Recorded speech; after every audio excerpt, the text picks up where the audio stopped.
Hello friends, so this is the lecture number 10 of ray optics and optical instruments. तो यार आज के lecture का जो टॉपिक है that is refraction at spherical surface और you can say interface.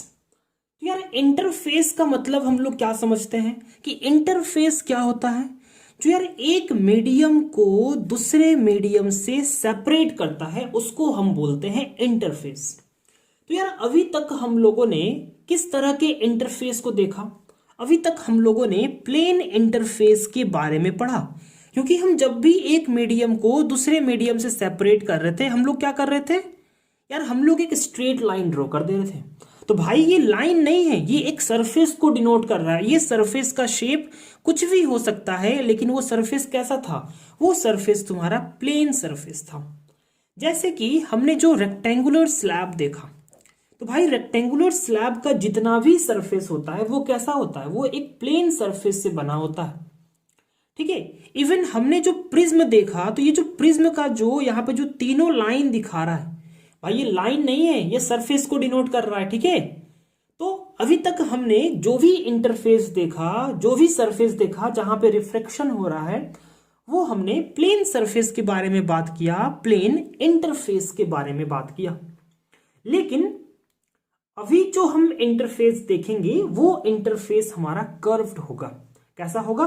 Curved होगा, ठीक है, स्फेरिकल इंटरफेस होगा।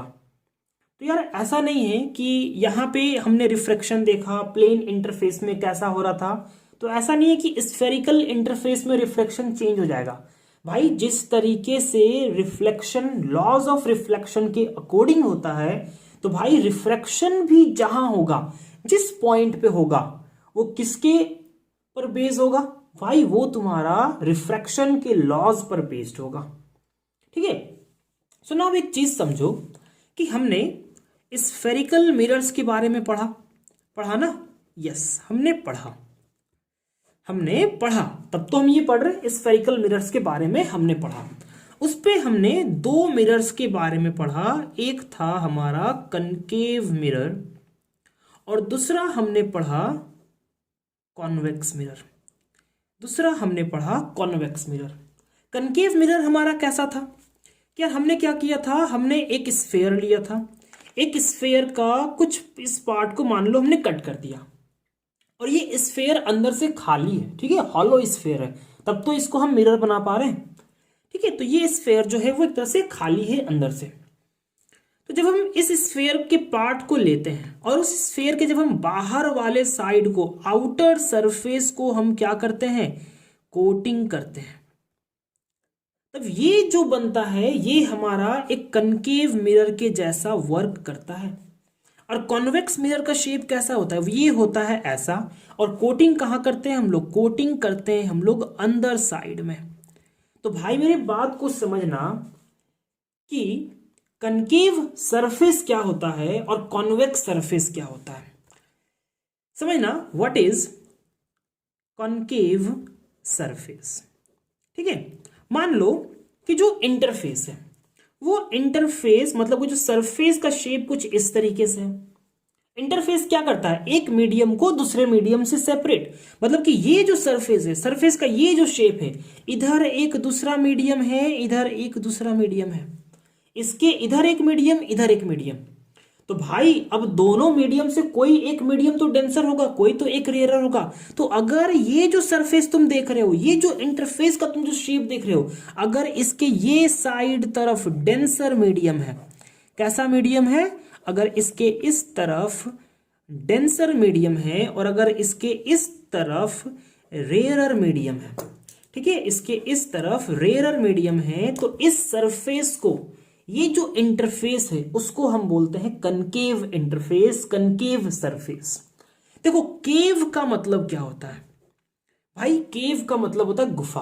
और ये देखो ये ना थोड़ा अंदर घुसा हुआ एक गुफा के टाइप में, जैसे कि सुरंग बना गुफा रहता है। तो भाई कनकेव सरफेस जहां भी देखोगे ना, इसका मतलब कि वो अपने उस मीडियम में क्या है?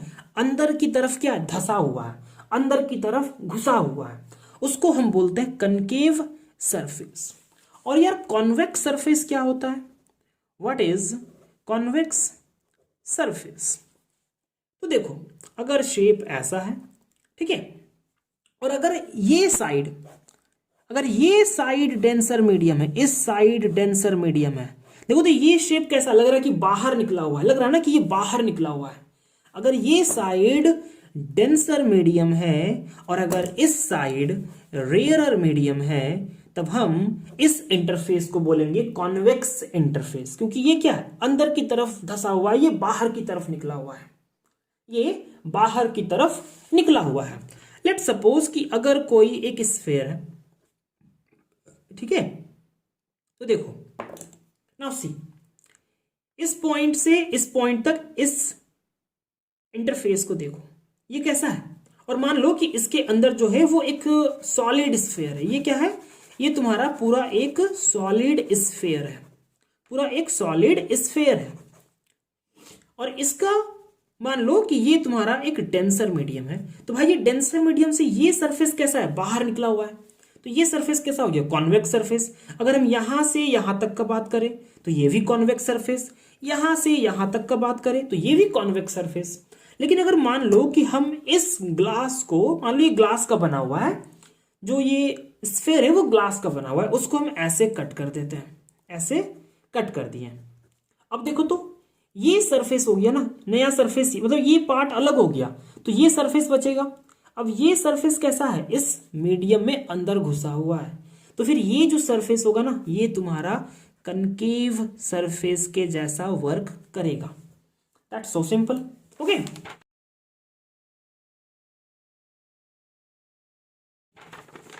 सो अब एक चीज को समझो कि यार जिस तरीके से स्फेरिकल मिरर्स के केस में हमने देखा था कि कनकेव मिरर और कॉन्वेक्स मिरर का अपना एक पोल था, सेंटर ऑफ कर्वेचर था, तो यार सिमिलरली इसमें भी होता है। क्योंकि जिस तरीके से तुम्हारा कनकेव मिरर कॉन्वेक्स मिरर एक स्फीयर का पार्ट है ना, तो ये जो कर्व्ड सरफेस है भाई, ये भी एक तुम्हारा क्या है, स्फीयर का पार्ट है। तो मान लो let this is the convex surface and इधर कोई एक मीडियम 2 है, इधर कोई एक मीडियम 1 है, तो इसका भी अपना एक मिडिल पॉइंट होगा इस सरफेस का। इसको ऐसे इमेजिन मत करो, ठीक है, इधर से देखोगे तो मिडिल पॉइंट तो ये अभी तुम यहाँ लिखोगे, लेकिन इसका जब हम सामने से इधर से दिखेंगे भाई, हमको एक सर्कल टाइप में कुछ दिखेगा या कुछ अलग कर्व टाइप में दिखेगा, तो हर चीज का अपना एक मिडिल पॉइंट है, तो इसके मिडिल पॉइंट को हम बोलते हैं पोल। अब ये भी जो है वो किसी ना किसी स्फीयर का पार्ट है ना, तो इसका भी अपना सेंटर ऑफ कर्वेचर होगा। और हम क्या जानते हैं यार कि वैसा लाइन जो पोल और सेंटर ऑफ कर्वेचर से होकर जाता है, उसको हम क्या बोलते हैं, उसको सब बोलते हैं प्रिंसिपल एक्सिस, उसको बोलते हैं प्रिंसिपल एक्सिस। सो नाउ अब हम क्या करेंगे, अब हम देखेंगे इमेज फॉर्मेशन। क्या देखेंगे, इमेज फॉर्मेशन। जिस तरीके से मिरर के केस में हमने देख रहा था कि भाई अगर इमेज मेरा यहां होगा, ऐसे होगा, तो उसका मतलब ऑब्जेक्ट होगा, तो उसका इमेज कैसा बनेगा। रिफ्लेक्शन में हमने देख रहा था मिरर के केस में। सो नाउ हम ऐसा नहीं कह सकते कि यार हमने रिफ्रैक्शन के थ्रू इमेज फॉर्मेशन नहीं देखा, हमने देखा यार जो एपरेंट डेप्थ था, रियल डेप्थ का हमको जो एपरेंट डेप्थ दिख रहा था, वो किसके कारण हो रहा था, वो बिकॉज ऑफ रिफ्रैक्शन के कारण हो रहा था। तो हमने वहां पे भी देखा इमेज फॉर्मेशन। ओके, जो अर्ली सनराइज हो रहा था, डिलेड सनसेट था, वो भी किसके कारण हो रहा है, वहां जो इमेज हमको दिख रहा है सन का, जबकि सन वहां पे है ही नहीं, तो वो भी हमको किसके कारण दिख रहा है, हमको वो रिफ्रैक्शन के ही कारण दिख रहा है। लेकिन यहां पे हम लोग देखेंगे कि यार जब हम किसी भी ऑब्जेक्ट को इस प्रिंसिपल एक्सिस पे, मान लो कि किसी एक पॉइंट को जब हम प्रिंसिपल एक्सिस पे रखते हैं, तो इसका इमेज फॉर्मेशन कैसा होगा। एंड आफ्टर दैट हम लोग क्या करेंगे, हम लोग एक रिलेशन डिराइव करेंगे between object distance, image distance, radius of curvature and refractive index. Okay, so now let's suppose that this is the convex surface, okay, and this is the principal axis, this is the center of curvature, this is pole, and let the object is here, जो object है वो तुम्हारा यहां पर है। Okay, अब बताओ image formation के लिए मिनिमम कितने रेज चाहिए? भाई हमें इमेज फॉर्मेशन के लिए मिनिमम 2 रेज चाहिए। और हम क्या जानते हैं कि अगर किसी भी स्फीयर के सेंटर से अगर हम कोई भी लाइन इसके किसी भी पॉइंट पे ड्रॉ करेंगे तो वो लाइन क्या होगा? परपेंडिकुलर होगा इस पॉइंट पर। तो भाई सेंटर ऑफ कर्वेचर से ये जो प्रिंसिपल एक्सिस का लाइन गया है इस कर्व्ड सरफेस पे, तो ये लाइन भी क्या होगा? इस पॉइंट पर नॉर्मल होगा। तो मैंने क्या बोला? इमेज फॉर्मेशन के लिए 2 रेज चाहिए। तो मान लो कि जो एक रे है वो इस प्रिंसिपल एक्सिस के अलोंग जा रहा है। एंड वी नो कि जब कोई भी रे किसी भी इंटरफेस पर अगर नॉर्मल जा रहा है तो भाई उसका क्या होगा? वो वैसे ही एंटर कर जाएगा, मीन्स उसके डायरेक्शन में कोई भी तरह का डेविएशन नहीं होगा, तो वो ऐसे ही एंटर कर जाएगा। मान लो कि कोई एक दूसरा रे जा रहा है ऐसे। अब इस पॉइंट पे नॉर्मल क्या होगा? तो नॉर्मल क्या होगा? जब हम सेंटर ऑफ कर्वेचर से जो भी लाइन ड्रॉ करेंगे वो इस पॉइंट पर नॉर्मल होगा। तो ये नॉर्मल है। एंड लेट्स सपोज कि ये जो मीडियम है, मैंने क्या बोला? Convex surface. इट मीन्स इधर का जो मीडियम है दैट इज डेंसर मीडियम और इधर का मीडियम है रेयरर मीडियम। यहां पे डेंसर मीडियम को N2 से रिप्रेजेंट कर रहे हैं, रेयरर मीडियम को N1 से। ये हो गया रे का डायरेक्शन। तो अब डेंसर मीडियम है और ये रेयरर मीडियम है, तो क्या करेगा डेंसर मीडियम? इस रे को भाई बेंड करेगा। लेकिन कितना बेंड करेगा यार? कितना बेंड करेगा खुद सोचो। हम तो नहीं कह सकते ना कि वो कितना बेंड करेगा। हो सकता है वो थोड़ा बेंड करे, हो सकता है वो ज्यादा बेंड करे, ठीक है, कर सकता है। मतलब कि वो किस पे डिपेंड कर रहा है यार? वो N2 पे डिपेंड कर रहा है कि जो N2 है वो N1 से थोड़ा सा ज्यादा है या कि बहुत ज्यादा है। थोड़ा ज्यादा होगा तो थोड़ा बेंड करेगा, बहुत ज्यादा होगा तो बेंड करेगा, ज्यादा बेंड करेगा। तो हम लोग फर्स्ट केस मान के चलते हैं कि क्या है, जो N2 है ना वो लिटिल मोर है, मीन्स कि जो बेंड हो रहा है वो लिटिल हो रहा है, थोड़ा सा बेंड कर रहा है।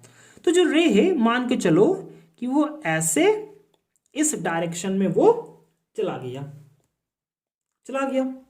अब देखो तो ये वाला रे जो ऐसे जा रहा है और ये वाला जो रे ऐसे जा रहा है, क्या ये दोनों रे आपस में कहीं भी जाके मिलेगा? नहीं मिलेगा। लेकिन अगर मान लो कि अगर हमारा जो आईज है वो यहां पर है, तो हमें क्या लगेगा कि ये जो दोनों रेज है वो कहां से आ रहा है? यार हमें ऐसा लगेगा ना कि ये जो रे है ये तो इधर से ही आ रहा है, और ये रे किधर से आ रहा है? भाई ये रे तुम्हारा इधर कहीं से आ रहा है, इधर कहीं से आ रहा है। अरे तुमको दिख ही नहीं रहा? अच्छा दिखेगा तुमको अब। इधर कहीं से आ रहा है। हमें लगेगा कि ये दोनों रेज इधर कहीं से आ रहा है। इसका मतलब कि जो इमेज बन रहा है ऑब्जेक्ट का, इस ऑब्जेक्ट का कहां बन रहा है? यहां पे बन रहा है, यहां पे बन रहा है। तो देखो तो ये जो मैंने जो लाइन खींचा है क्या ये रेज है क्या? नहीं यार, ये वर्चुअल है, ठीक है, ये रियल रेज नहीं है। यहाँ पे रेज एक्चुअली में मीट नहीं कर रहा है। तो ये जो इमेज बन रहा है वो इमेज कैसा बन रहा है? सो इमेज बन रहा है हमारा वर्चुअल, इमेज बन रहा है हमारा वर्चुअल मिरर, सॉरी मैंने मिरर लिख दिया। जो सरफेस है हमारा वो है कॉन्वेक्स। सरफेस क्या है? सरफेस है हमारा कॉन्वेक्स। इमेज बन रहा है वर्चुअल। कब? जब मेरा refractive index of denser medium is little more than the rarer medium, ठीक है। सुना, मैंने बोला था कि हम एक डेरिवेशन करेंगे between UV R and refractive index. तो आर क्या है भाई? Radius of curvature. तो बात को समझो। ऑब्जेक्ट डिस्टेंस किसको बोलते हैं? ऑब्जेक्ट से लेकर पोल तक का डिस्टेंस। इमेज डिस्टेंस किसको बोलते हैं हम लोग? इमेज के लोकेशन से लेकर पोल तक का डिस्टेंस। और रेडियस ऑफ कर्वेचर किसको बोलते हैं? पोल से लेकर सेंटर तक के डिस्टेंस को। मान लो कि ये जो रे है वो प्रिंसिपल एक्सिस पर अल्फा बना रहा है एंगल, ये बना रहा है बीटा। और यार इस चीज को ना हम लोग फॉलो करेंगे हर चीज में कि ऑब्जेक्ट के कारण जो एंगल बनेगा वो अल्फा, इसके कारण बीटा और इसके कारण गामा। आगे भी फर्दर हम लोग फॉलो करेंगे। अच्छा होगा कि तुम भी एक ही चीज को फॉलो करो। अब देखो तो ये रे है, ये नॉर्मल है, तो what will be this angle? this angle will be angle of incidence, that is I, and this is ray and this is normal, so this is angle of refraction, that is R. Okay, that is R.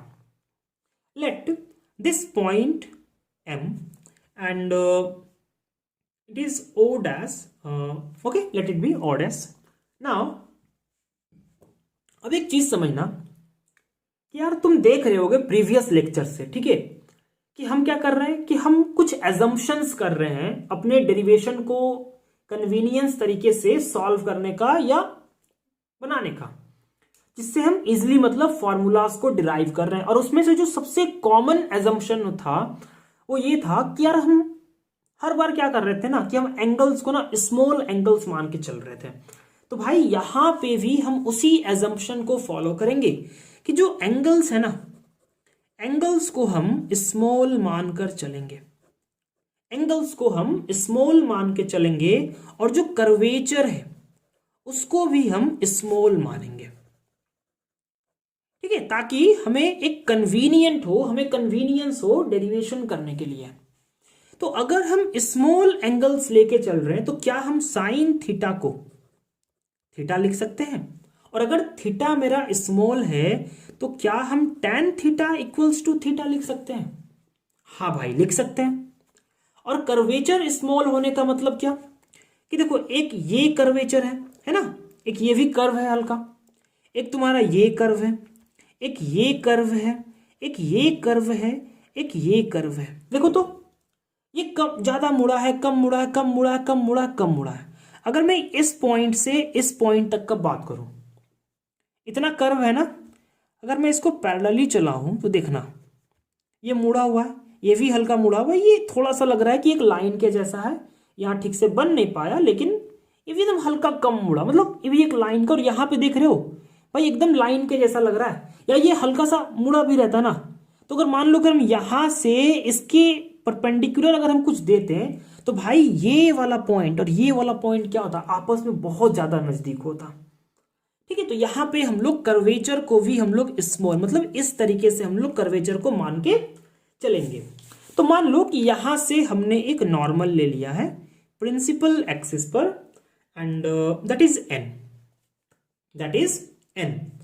तो मैंने क्या बोला कि जो curvature है बहुत small है, तो हम P और N को क्या मान सकते हैं, एक जैसा हम मान सकते हैं कि ये दोनों पॉइंट जो है वो आपस में बहुत ज्यादा क्लोज है, ठीक है। तो हम P को सिमिलर टू N मानकर चलेंगे कि हम P की जगह N, N की जगह P रख सकते हैं, छूट है हमको, ठीक है।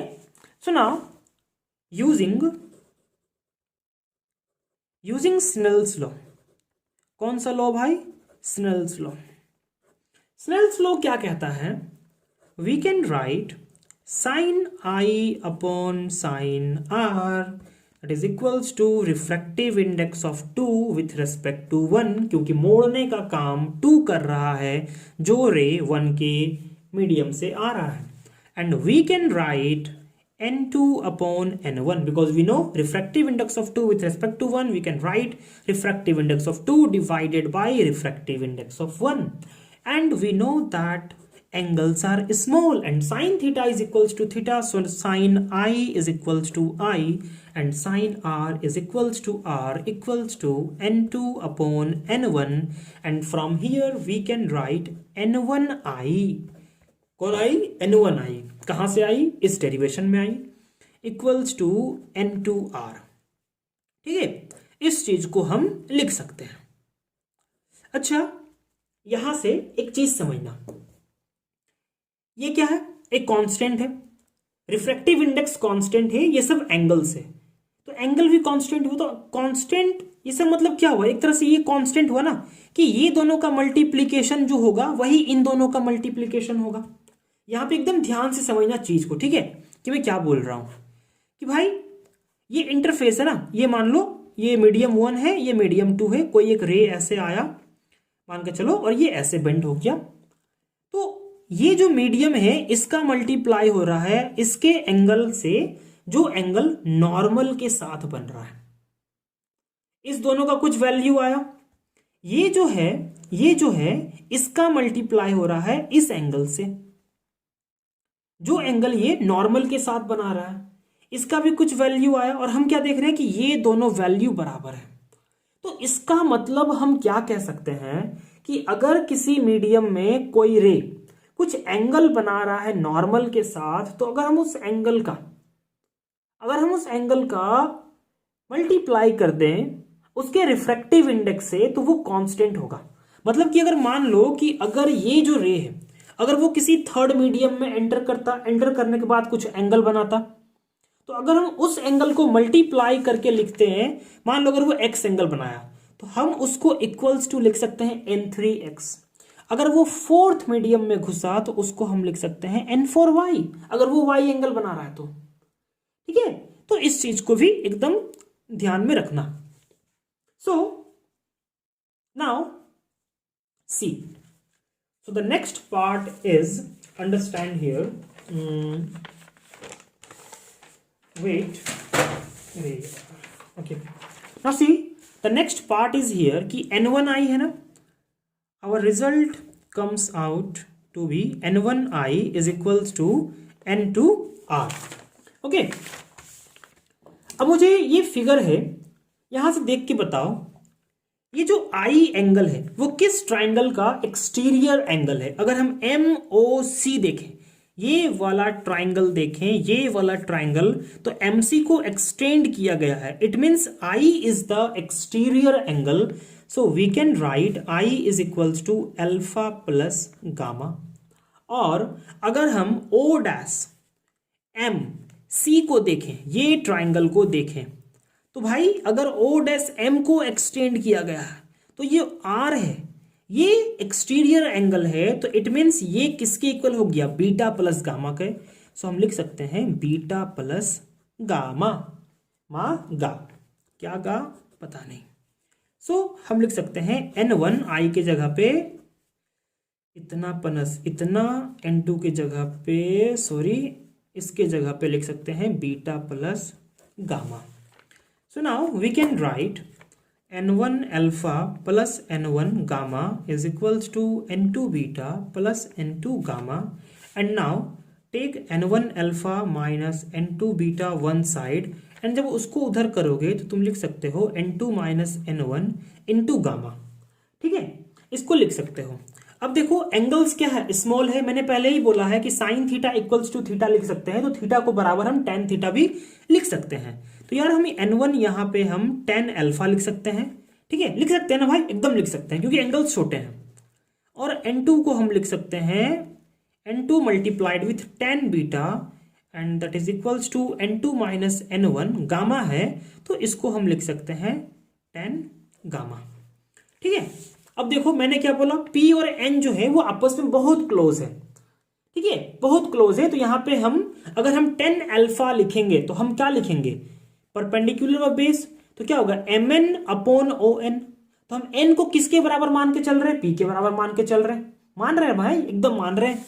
तो जब मान रहे हैं तो यहाँ पे हम लिख सकते हैं ना यार, क्या लिख सकते हैं यार, भूल गया मैं, n की जगह पे P तो हम लिख सकते हैं MP upon PO, MP upon PO minus n2 tan beta. देखो बीटा क्या है, MP upon O dash P, so लिख दो MP upon O dash P equals to n2 minus n1, and that is equals to gamma जो है, so MP upon PC, MP upon PC।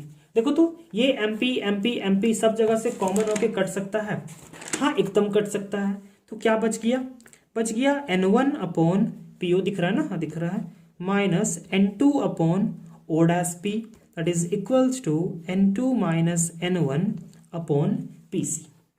अब एक बात बताओ, हमने साइन कन्वेंशन पहले ही पढ़ा था कि यार हम जो भी मेजर करेंगे पोल से मेजर करेंगे, इंसिडेंट रे के डायरेक्शन को हम पॉजिटिव लेंगे। देखो तो इंसिडेंट रे का डायरेक्शन लेफ्ट से राइट है, तो हम इधर वाले डायरेक्शन को पॉजिटिव लेंगे। मतलब अगर इस डायरेक्शन में डिस्टेंस को मेजर किया गया है उसको हम पॉजिटिव लेंगे, इसके ऑपोजिट हम नेगेटिव लेंगे। जो भी मेजर करेंगे पोल से करेंगे, हमने कसम खा लिया है। देखो तो पोल से ऑब्जेक्ट को मेजर करेंगे तो इधर मेजर करेंगे, तो यू को हम क्या लेंगे, नेगेटिव लेंगे।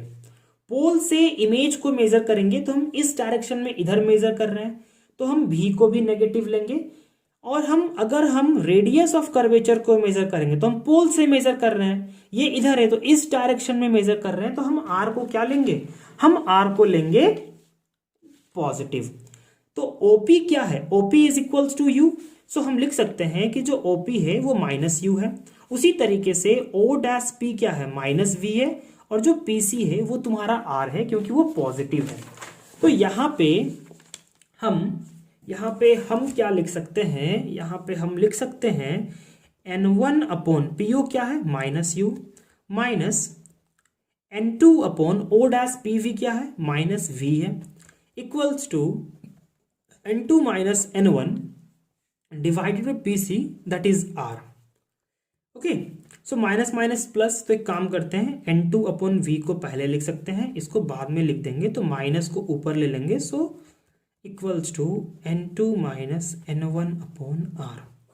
सो दिस इज द रिलेशन।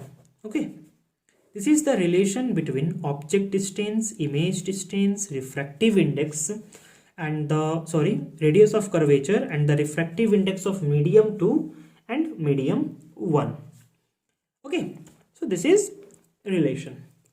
अच्छा, हम क्या करेंगे, हम n1 से डिवाइड कर देते हैं। सो n2 अपॉन n1 v लिख सकते हैं, n1 अपॉन n1 1 हो जाएगा, सो 1 अपॉन u लिख सकते हैं। n2 अपॉन n1 को n2 अपॉन n1 लिखो, और यहाँ पे n1 अपॉन n1 को 1 लिख दो डिवाइडेड बाई r।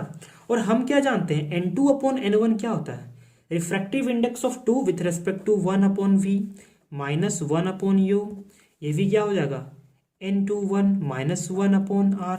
तो हम इस तरीके से भी लिख सकते हैं।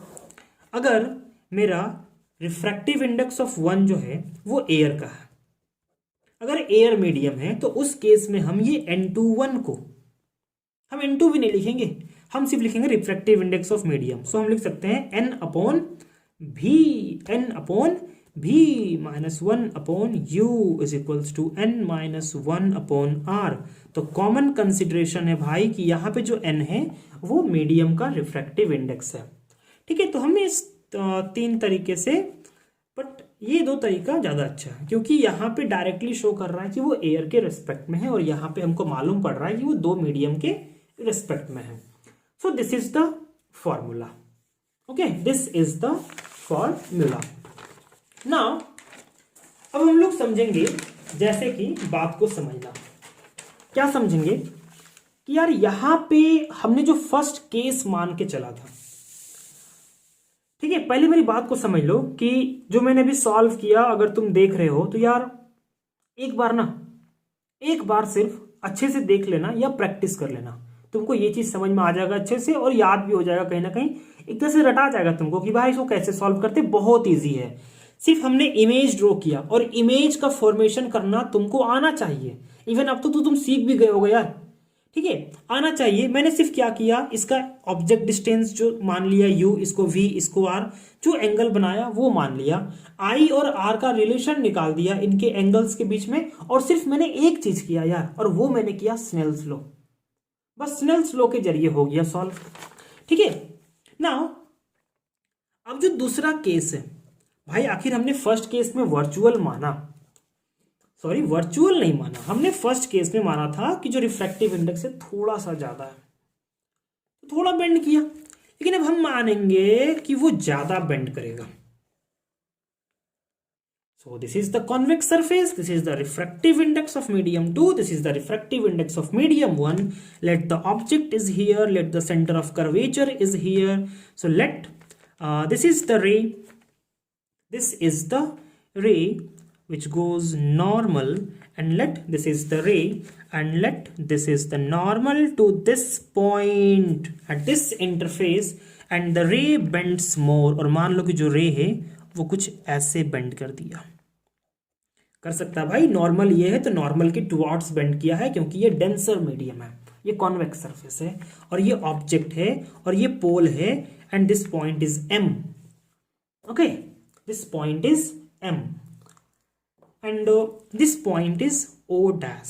o डैश में क्यों बोल रहा हूं, बात को समझो। देखो, तो ये जो रे है वो रिफ्रैक्ट होने के बाद इधर गया, और ये रे ऐसे जा रहा था, और यार हम क्या जानते हैं कि जब कोई भी दो रेज या ज्यादा रेज किसी एक पॉइंट पे आके मिलता है, जब किसी ऑब्जेक्ट से रेज निकला और जब वो रेज एक्चुअली में मतलब रियल रेज जब कहीं और पे आके मिलते हैं तो वो इमेज फॉर्मेशन करते हैं। इट मीन्स कि इस पॉइंट पे किसका इमेज बना, ओ का इमेज बना। तो ये क्या है, what is this, object distance. What is this, this is image distance. And what is this, this is radius of curvature. मैंने क्या बोला, ऑब्जेक्ट से जो एंगल सबटेंड होगा प्रिंसिपल एक्सिस पे we will take alpha, image से जो होगा वो बीटा, और सेंटर ऑफ कर्वेचर से जो होगा उसको हम लेंगे गामा। और अपर्चर स्मॉल है तो जो नॉर्मल होगा इट मींस पी और एन आपस में क्लोज है, ठीक है। एंड ये जो एंगल है this is angle of incidence and this angle is angle of refraction. तो हम सबसे पहले क्या करते हैं, हम लिख लेते हैं कि जो भाई एंगल ऑफ इंसिडेंस है वो किसके बराबर होगा, ठीक है। So now see this triangle M O C. तो ये एम ओ सी में अगर हम एम सी को देखें तो एम सी को आगे बढ़ाया हुआ है, भाई कोई कुछ और नहीं समझेगा, ठीक है। यहाँ पे एम सी मतलब कोई कुछ और नहीं समझेगा, अच्छे से पढ़ेगा। सो नाउ सी एम सी को हमने आगे एक्सटेंड किया तो ये एंगल क्या हो गया, आई, मतलब कि exterior angle for triangle M O C. तो आई किसके बराबर हो जाएगा, आई बराबर हो जाएगा तुम्हारा अल्फा प्लस गामा के।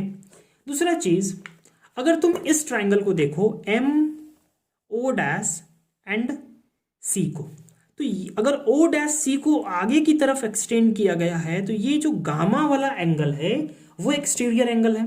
तो जो गामा एंगल है वो किसके बराबर हो गया, अंदर के दो एंगल मतलब कि आर प्लस बीटा के, जहां से हम लोग लिख सकते हैं R is equals to gamma minus beta, ठीक है। कोई दिक्कत नहीं होना चाहिए, कोई दिक्कत नहीं है। एंड जो एजम्पशंस किया था वही एजम्पशंस अभी भी है। So now using Snell's law, Snell's law का अगर हम यूज करते हैं तो हम क्या समझेंगे, रुक जाओ एक मिनट, ठीक है। स्नेल्स लॉ अगर हम यूज करते हैं तो हम लिखेंगे sine i upon sine r that is equals to n2 upon n1, and we know that sin I will be I, sin R will be equals to R, and after that we will write n1I is equals to n2R, जो कि previous just थोड़ी देर पहले हमने किया। I के बदले हम लोग लिखेंगे अल्फा प्लस गामा और R के बदले हम लोग लिखेंगे गामा माइनस बीटा।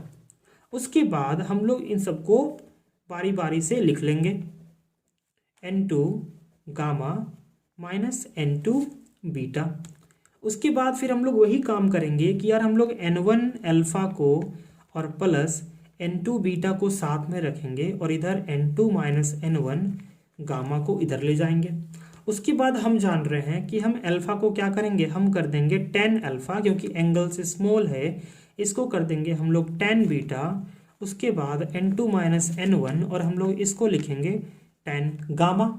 और जब हम ऐसा लिखेंगे तो हम n1 इंटू लिख सकते हैं tan अल्फा कितना होगा mn upon O N, sorry mn upon O N, और p और n आपस में बहुत क्लोज है तो हम लिख सकते हैं mp अपॉन ओपी। तो हम लिखेंगे mp upon OP plus n2 लिखने के बाद tan बीटा है तो बीटा tan बीटा है तो mn upon N O dash मतलब कि mp upon p O dash. तो लिख लो भाई mp अपॉन पी और डैश। उसी तरीके से जो गामा होगा वो गामा तुम्हारा होगा M P upon P C, क्योंकि एम पी हाइट है और जो पी सी है गामा कहाँ से है, सेंटर ऑफ कर्वेचर से है, तो जो डिस्टेंस होगा वो पी सी से होगा, ठीक है। सो M P Madhya Pradesh cut गया, ठीक है। तो ना सी, अब देखो ओपी क्या है भाई, ऑब्जेक्ट डिस्टेंस है। ऑब्जेक्ट किधर है, लेफ्ट साइड में है। इंसिडेंट रे का डायरेक्शन किधर है, लेफ्ट से राइट है। तो अभी हम लोग जो पोल से ऑब्जेक्ट को मेजर करेंगे वो किस डायरेक्शन में कर रहे हैं, वो हम लोग लेफ्ट में कर रहे हैं। राइट में डायरेक्शन है इंसिडेंट रे का, लेफ्ट में मेजर कर रहे हैं, तो ये तुम्हारा नेगेटिव होगा। प्लस दोनों चीज उधर ही है, ऑब्जेक्ट का इमेज भी राइट साइड में है, सेंटर ऑफ कर्वेचर भी राइट साइड में है। तो यहाँ पे हम लोग आंख मूंद के इसको डायरेक्ट v लिख देंगे और इसको हम लोग आंख मूंद के सीधा आर लिखेंगे, और जब इसको फिर से रीअरेंज करेंगे तो N2 upon v minus N1 upon u is equals to N2 minus N1 upon R. देखो तो क्या सेम रिलेशन मिला, एकदम मिला। जो रिलेशन हमने यहाँ पे देखा अभी जस्ट, वही रिलेशन हमको यहाँ पे मिला, this relation and this relation. मतलब भाई तुम्हारा ऑब्जेक्ट वर्चुअल हो या रियल हो, कुछ भी हो, अगर वो प्रिंसिपल एक्सिस पर है तो उसका जो रिलेशन होगा वो यही होगा। ठीक है, सो यार आज के लिए इतना ही, अब हम लोग मिलेंगे नेक्स्ट क्लास में। ठीक है, तो देखो बहुत ही इजी चीज़ था ये, इसमें मैंने कुछ भी नहीं किया एक्स्ट्रा चीज़। ठीक है, इसमें एक्स्ट्रा कोई भी तरह का वर्क नहीं किया। इसमें जो समझना था हमें, बस हमें मेन चीज़ बता देता हूँ कि हमें क्या समझना था। यार सबसे पहले तो इंटरफेस का मतलब तुम्हें पता है। ठीक है, दूसरा चीज़ तुम्हें कनकेव सरफेस के बारे में जानना था कि what is concave surface, what is convex surface. उसके बाद कुछ नहीं, उसके बाद तुम्हें जानना है इमेज फॉर्मेशन। तो भाई इमेज फॉर्मेशन बहुत इजी है, कुछ नहीं है। इमेज फॉर्मेशन के लिए बस दो रेज लो, अब वो दो रेज कैसे रिफ्लेक्ट करेगा, कैसे कहीं पे रिफ्लेक्ट करेगा, ये तुम जानते हो। लॉज ऑफ रिफ्लेक्शन लगाओ, लॉज ऑफ रिफ्रैक्शन लगाओ। ठीक है, अलग बात है कि मिरर के केस में हमने कुछ रूल्स पढ़े थे कि पैरेलल जाएगा तो फोकस से, तो भाई वो भी तुम्हारा लॉज ऑफ रिफ्लेक्शन के ही अकॉर्डिंग हो रहा है। तो ये इजी है, बस दो रेज लो, इमेज बन जाएगा। और यहाँ पे हमने कुछ नहीं किया, जो एजम्पशन हम पहले से मान रहे थे उसी को माना।